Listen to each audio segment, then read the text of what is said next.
അധ്യാത്മരാമായണം ലളിതാർത്ഥ ചിന്ത ഭാഗം 17.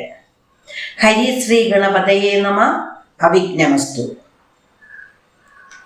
പാർവതീദേവിയുടെ അപേക്ഷ കേട്ടിട്ട് പരമേശ്വരൻ പുഞ്ചിരിയോടെ ഇങ്ങനെ പറഞ്ഞു: സുന്ദരി, കേട്ടുകൊള്ളുക. പണ്ട് ബ്രഹ്മാവ് 100 കോടി ശ്ലോകങ്ങളിൽ വേദസമാനമായ രാമായണം രചിച്ചു. പിന്നീട് ബ്രഹ്മാവിന്റെ നിർദ്ദേശമനുസരിച്ച് മനുഷ്യർക്ക് മുക്തി ലഭിക്കുന്നതിനു വേണ്ടി 24,000 ശ്ലോകങ്ങളിൽ ചുരുക്കി വാൽമീകി മഹർഷി രാമായണം നിർമ്മിച്ചു. അത് ചുരുക്കി ശ്രീരാമൻ എനിക്ക് പണ്ട് ഉപദേശിച്ചു തന്നതിന്റെ പേര് അധ്യാത്മരാമായണം എന്നാണ്. ഇത് പഠിക്കുന്നവർക്ക് അധ്യാത്മജ്ഞാനം ഉണ്ടാകും. കൂടാതെ പുത്രസമ്പത്തും ധനസമൃദ്ധിയും ദീർഘായുസ്സും മിത്രസമ്പത്തും രോഗശാന്തിയും ഉണ്ടാകും. ഭക്തി വർദ്ധിച്ച് മുക്തി ലഭിക്കും. അതിരഹസ്യമായ രാമകഥ നീ കേട്ടുകൊള്ളുക.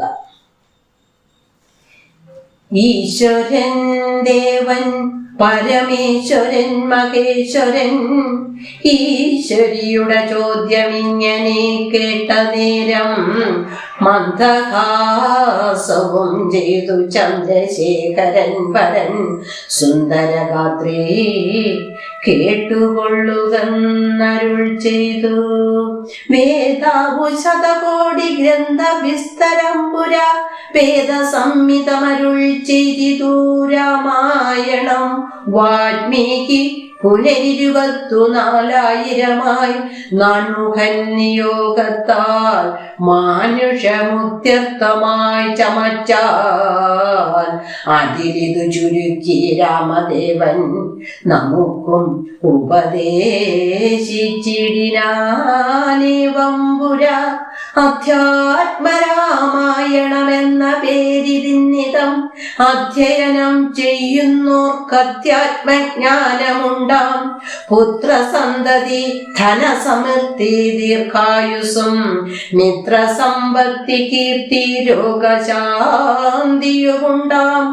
ഭക്തിയും വർദ്ധിച്ചിടും, മുക്തിയും സിദ്ധിച്ചിടും. എത്രയും രഹസ്യമിതെങ്കിലോ കേട്ടാലും നീ. ഓം നമോ ഭഗവതേ വാസുദേവായ. ഓം നമോ ഭഗവതേ ശ്രീരാമചന്ദ്രായ.